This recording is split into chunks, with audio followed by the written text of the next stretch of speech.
अस्सलाम दोस्तों, इन भी मोतफकर में खुश आमदीद। मेजर जनरल फैसल नसीर साहब ने जनाब उस्मान डार का सॉफ्टवेयर अपडेट कर दिया, बल्कि अपडेट नहीं, डीएनए ही चेंज कर दिया। अब उसके साथ साथ इस बात की भी इतलात मिल रही हैं कि उनके पास 2 और सब्जेक्ट्स थे और उन सब्जेक्ट्स के बारे में भी जो मेजर जनरल फैसल नसीर साहब हैं उन्होंने अपना काम मुकम्मल कर दिया है। यानी अब सदाकत अब्बासी और फर्रुख हबीब इन दोनों की बारी आ चुकी है कि वो मीडिया के सामने आए और आकर उस तमाम सूरत हाल की अक्कासी करें जो उन्होंने आंखों से देखी, कानों से सुनी, प्लानिंग के अंदर हिस्सा डाला और फौज के अंदर बगावत करने की एक मुनज़्ज़म कोशिश की। और इस हवाले से इस बात का भी इंकशाफ हो रहा है कि फौज में बगावत की साजिश में आरिफ अलवी साहब भी शामिल थे। एक और साबिक लीडर हैं पाकिस्तान तहरीक इंसाफ के, उनकी तरफ से खतरनाक इंकशाफ सामने आ गया है और मालूम होता है कि अब पाकिस्तान तहरीक इंसाफ और इमरान खान के खिलाफ घेरा तंग होता चला जा रहा है और इमरान खान को मंतकी अंजाम तक पहुंचाने का पक्का बंदोबस्त कर लिया गया। अब इसके अंदर तो कोई दो राय नहीं कि जो इंकशाफात हो रहे हैं, जो माजी में आए, जो अब सामने आ रहे हैं, इसके अंदर एक चीज का फंदा इमरान खान के गले में हमें 100% फिट होता हुआ नजर आ रहा है कि इमरान खान के ईमा पर फौज में बगावत की कोशिश की गई। और ये एक ऐसा इल्जाम है या ये एक ऐसी हकीकत है मुबैना तौर पर जिसको किसी भी सूरत नजरअंदाज नहीं किया जा सकता। और अगर इमरान खान पर आयद किए जाने वाले ये इल्जाम दुरुस्त है तो फिर इमरान खान को पाकिस्तान की सियासी तारीख का एक हिस्सा अब समझ लेना चाहिए, क्योंकि अब इस सारी सूरत हाल के बाद कम अज कम अगले कुछ अरसे तक, कुछ तवील अरसे तक इमरान खान का सियासत में कम बैक करना बहुत ही ज्यादा नामुमकिन होता हुआ नजर आ रहा है। ना सिर्फ ये कि सदर आरिफ अलवी इस साजिश में शरीक थे, बल्कि जो और 2 शख्सियात हैं जिनका मैंने आपके साथ जिक्र किया है, सदाकत अब्बासी और फर्रुख हबीब साहब, वो भी अगले चंद घंटों में कामरान शाहिद जैसे किसी भी टीवी एंकर के शो में अचानक मेहमान बनकर इमरान खान और पीटीआई के बखिए उधेड़ने के लिए इंकशाफात करेंगे। लेकिन सवाल है, और बहुत ही इंपॉर्टेंट सवाल है, कि क्या इन इंकशाफात को अवामुन्नास की अक्सरियत हकीकत तस्लीम कर लेगी? क्या इस बात को नजरअंदाज किया जा सकेगा कि पाकिस्तान की इस्टेब्लिशमेंट पर इस बात का इल्जाम आयद किया जा रहा है कि जो लोग लापता हुए वो सॉफ्टवेयर अपडेशन के लिए उसी लेबोरेटरी में गए जहां पर उनके ओरिजिनल सॉफ्टवेयर के अंदर इस वाली मेलाफाइडी की गई थी और 5th जनरेशन वॉरफेयर के अंदर उनको बतौर टूल इस्तेमाल करके नवाज शरीफ के मुकाबले में लाकर खड़ा करने के लिए प्लानिंग की गई थी। इसके साथ साथ यह बात भी है कि वो कौन लोग थे जिसका इंकशाफ उस्मान डार की तरफ से किया गया कि उनको 9 मई या 9 मई से पहले, जब नवंबर के अंदर इमरान खान साहब लॉन्ग मार्च कर रहे थे, उनको इदारे के अंदर से सपोर्ट मिल रही थी, मिसगाइड किया जा रहा था या गाइड किया जा रहा था। और ये गाइडेंस बहुत सारे जनरल्स की रिटायरमेंट के बाद भी जारी थी। तो ये बहुत बड़ा सवाल है कि अंदरूनी हैंडलर्स कौन थे, उनके खिलाफ कार्रवाई क्या की गई, उनके नाम कभी सामने आएंगे या नहीं आएंगे, और अगर नहीं आएंगे तो क्यों नहीं आएंगे? क्योंकि सबसे पहले ततहीर का अमल इदारे के अंदर से ही शुरू होना चाहिए था। इस बारे में बहुत सारी बातें माजी में भी हम सुन चुके हैं। सबसे इंपॉर्टेंट बात यह है कि सदर साहब को इस बगावत का मास्टरमाइंड में से एक मास्टरमाइंड करार दिया गया है और इस हवाले से जो इंकशाफात है वो किस पाकिस्तान तहरीक इंसाफ के साबिक लीडर की तरफ से सामने है और ये सब चीजें एक दूसरे से जुड़ी हुई हैं। इसको हम अलग करके किसी भी तौर पर नहीं देख सकते। ये बात हकीकत है कि जैसे ही इमरान खान साहब 9 मई का वाकया हुआ था, पाकिस्तान तहरीक इंसाफ के ऊपर मुकम्मल तौर पर फोकस कर लिया गया था, जकड़बंदी उनके ऊपर शुरू हो चुकी थी और यह बात तय थी कि आज नहीं तो कल पाकिस्तान तहरीक इंसाफ को इबरत का निशान बना दिया जाएगा, क्योंकि जिस तरीके से इदारे के ऊपर पाकिस्तान तहरीक इंसाफ और खास तौर पर इमरान खान हमला आवर हुए थे, उनको मजीद किसी तरीके से कोई गुंजाइश मिलने का इम्कान ही नहीं था। यह बात बिल्कुल वाज़ेह थी। उसके बाद इमरान खान साहब की गिरफ्तारी और इमरान खान की गिरफ्तारी के फौरी बाद दीगर पाकिस्तान तहरीक इंसाफ के लीडर्स की गिरफ्तारी और उस गिरफ्तारी के बाद जो है इस्तेहकाम पाकिस्तान पार्टी का ज़हूर होना और उसके कुछ अरसे बाद पाकिस्तान तहरीक इंसाफ जो है पार्लियामेंटेरियंस का भी वजूद में आना, इस बात की तरफ इशारा था कि पाकिस्तान तहरीक इंसाफ में जो इमरान खान का वोटर है उसको 2-3 हिस्सों में तकसीम करने की कोशिश हो रही है। लेकिन यह कोशिश भी बज़ाहिर इस वजह से नाकाम होती हुई नजर आई कि استحकाम पाकिस्तान पार्टी सिर्फ झंडे लगाने तक महदूद रह गई और उन्होंने किसी एक जगह पर भी अपनी पॉलिटिकल अपीयरेंस के लिए कोई संजीदा कोशिश नहीं की। और उसके लिए इस बात का इजहार किया जा रहा था कि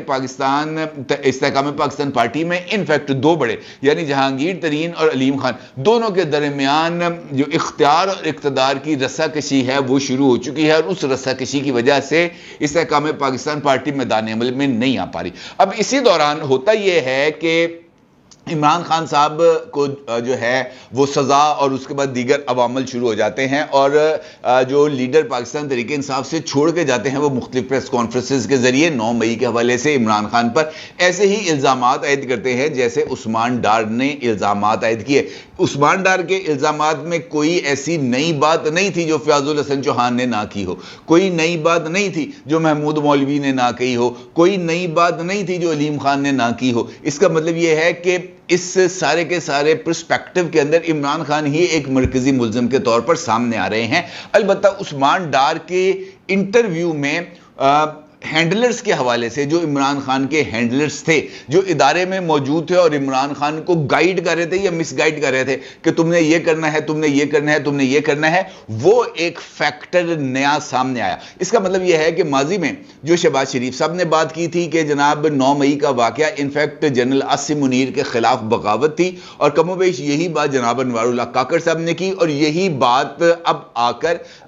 उस्मान डार ने की। ना सिर्फ उस्मान डार ने की बल्कि कल रात नदीम मलिक के शो में istehkam पाकिस्तान पार्टी के रहनुमा और साबिक पीटीआई के लीडर जनाब महमूद मौलवी ने भी इसी हवाले से इंकशाफात किए, और उन्होंने इन इंकशाफात में आरिफ अलवी को भी बराबर का हिस्सेदार करार दिया, और उनका यह कहना था कि इस हवाले से एक मीटिंग ईवान सदर में भी हुई थी और उस मीटिंग में मैं भी मौजूद था, और आरिफ अलवी की मौजूदगी में इमरान खान की गिरफ्तारी की सूरत में मिलिट्री इंस्टॉलेशंस के ऊपर हमला या कंटोनमेंट एरियाज के अंदर एहतजाज की बाज़ाब्ता तौर पर मंसूबाबंदी की गई, और आरिफ अलवी इस मंसूबाबंदी में शामिल थे। अब अगर महमूद मौलवी साहब इस बात का इंकशाफ कर रहे हैं तो इस बात का मतलब यह है कि पीटीआई की leadership from top to bottom इस बात पर मुकम्मल तौर पर मुत्तफिक भी थी और सेम पेज पर मौजूद थी कि हमारा दुश्मन नंबर 1 नवाज शरीफ, शहबाज शरीफ, आसिफ अली जरदारी, मौलाना फजलुर रहमान नहीं है, बल्कि हमारा दुश्मन नंबर 1 वो है जो अब इक्तदार में आया है, जिसने अब ओहदा संभाला है, और हमने अब इसको नहीं रहने देना, क्योंकि माजी में जो सबसे पहले करप्शन का फाइल लेके मेरे पास आया था वही शख्सियत अब इस वक्त पाकिस्तान की सिपा सलार आला है। लिहाजा उसकी मौजूदगी में अब ये नया जो कार्रवाई है हमारे लिए किसी तरह की कोई गुंजाइश का सबब नहीं बनेगी, और 9 मई बुनियादी तौर पर इसी सिमत एक कड़ी थी। दूसरी जानिब अगर देखा जाए तो ये तमाम एक्टिविटीज़ का इल्ज़ाम पाकिस्तान तहरीक इंसाफ की तरफ से मेजर जनरल फैसल नसीर पर आयद किया गया है। मेजर जनरल फैसल नसीर पर जिस तरह मैंने गुफ्तगू के आगाज़ में किया कि जनाब उस्मान डार का सॉफ्टवेयर अपडेट कर दिया गया, पाकिस्तान तहरीक इंसाफ ने इल्ज़ाम लगा दिया। इस बात का भी इल्ज़ाम लगा दिया गया कि फ़ारूक हबीब और सदाकत अब्बासी दोनों जो है वो मेजर जनरल फैसल नसीर के कब्ज़े में मौजूद हैं, और वहाँ पर भी उनका सॉफ्टवेयर, ये DNA दोनों के अंदर किसी तरह की कोई तब्दीली या जिसे कहते हैं ना जेनेटिक इंजीनियरिंग करने की कोशिश की जा रही है, और वो भी बहुत जल्द मंजर आम पर आ जाएंगे। इसका मतलब यह है कि पाकिस्तान तहरीक इंसाफ ने एक मरतबा फिर इस्टेब्लिशमेंट के सामने आकर अपना जो लड़ाई है उसको लड़ने का फैसला कर लिया, फेयर एनफ। लेकिन इंपॉर्टेंट चीज यहां से आगे शुरू होती है कि कल एक वीडियो इस वक्त सोशल मीडिया पर वायरल है, और वो वीडियो है शहबाज शरीफ साहब की। शहबाज शरीफ साहब लाहौर की सड़कों पर गश्त कर रहे थे। कल कम से कम 6 मुकामात पर हमजा शहबाज और शहबाज शरीफ ने नवाज शरीफ साहब के इस्तकबाल के हवाले से राय आमा को मुनज़्ज़म करने के लिए मुख्तलिफ तकरीबात से खिताब भी किया, और वहाँ पर अवाम का जो जोश व जज्बा है वो भी काफिले कदर था। बहुत सारी फुटेजेस इस हवाले से भी सोशल मीडिया पर मौजूद हैं, और एक वीडियो इस हवाले से गर्दिश कर रही है जिसमें कुछ नौजवानों ने शहबाज शरीफ की गाड़ी को रोका हुआ है, और वो उनको मूरद इल्ज़ाम ठहरा रहे हैं इमरान खान के खिलाफ कार्रवाइयों के लिए, और नाजेबा जुबान शहबाज शरीफ साहब के खिलाफ इस्तेमाल कर रहे हैं। और ये वीडियो उस वक्त की है जब कामरान शाहिद के शो में उस्मान डार इमरान खान के लत्ते ले रहा था, लिहाजा ये पहला पब्लिक रिएक्शन के तौर पर पेश किया गया है पाकिस्तान तहरीक इंसाफ की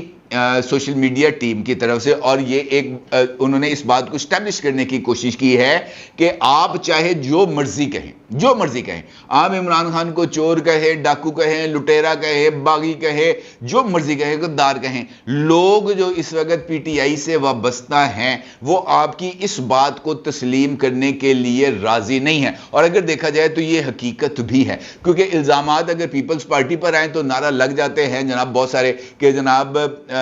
یہ یا اللہ یا رسول، بے نظیر بے قصور، اس طرح کے نعرے بھی لگے ہیں. جب نواز شریف صاحب کے دور میں محترمہ بے نظیر بھٹو شہید کے حوالے سے الزامات آئے تھے، اور جب ان کی گورنمنٹ کو ٹاپل کیا گیا تھا آرٹیکل 58(2)B کے تحت، اور ان کے اوپر کرپشن کے چارجز لگائے گئے تھے، اسحاق خان نے اس بات کا الزام لگا دیا تھا آصف علی زرداری صاحب پر کہ انہوں نے ان کے داماد عرفان اللہ مروت کی ٹانگ پر بم باندھ کر ان کو بینک بھیجا تاکہ وہ وہاں سے پیسے نکال کے لائیں اور آصف علی زرداری صاحب کو دیں. تو اس وقت بھی پیپلز پارٹی کی طرف سے یہ نعرہ منظر عام پر آیا تھا، یا اللہ یا رسول، بے نظیر بے قصور، اور بے نظیر بھٹو صاحبہ نے وہ الیکشن اسی نعرے کے اوپر لڑا تھا. لیکن اس کے بعد بھی محترمہ بے نظیر بھٹو کے خلاف کوئی ایک چارج نواز شریف صاحب اپنے دور میں ثابت نہیں کر سکے، اور پھر یہ جو ہے نا ہیر پھیر آج تک جاری ہے. الزامات لگتے ہیں، لیڈر جیل جاتے ہیں، ضمانتیں ہوتی ہیں، کیسز چلتے ہیں، لیکن کسی بھی کیس کو منطقی انجام تک نہیں پہنچایا جاتا. اور اس کے بعد پاکستان کی پالیٹکس چونکہ شخصیت پرستی کے ارد گرد گھومتی ہے، لہٰذا یہاں پر کسی بھی لیڈر کے اوپر لگائے جانے والے الزام سے اس کی مقبولیت کم یا زیادہ ہونے کا کوئی چانس نظر نہیں آتا. اس کا مطلب یہ ہے کہ یہ جو انکشافات کیے جا رہے ہیں، ان انکشافات سے پاکستان تحریک انصاف کا جو ووٹر اور سپورٹر ہے اس کا متاثر ہونے کے امکانات بہت ہی کم ہیں. میں یہ نہیں کہہ رہا کہ متاثر نہیں ہوں گے، متاثر ضرور ہوں گے، لیکن امکانات کم ہیں. البتہ ان انکشافات سے وہ جو سمپتھیٹک ووٹ ہے جو عمران خان کی طرف ٹلٹ ہونا تھا، اس سمپتھیٹک ووٹ کو، اس فلوٹر ووٹ کو کرٹیل کرنے کی ضرور کوشش کی گئی ہے، اور اس کا رخ اب ایک سوچے سمجھے منصوبے کے تحت موڑا جائے گا تاکہ وہ نواز شریف کی طرف جائے یا دیگر جماعتوں کی طرف جائے، وہ پاکستان تحریک انصاف کی طرف مت جائے. اس سے بڑھ کر یہ ہے کہ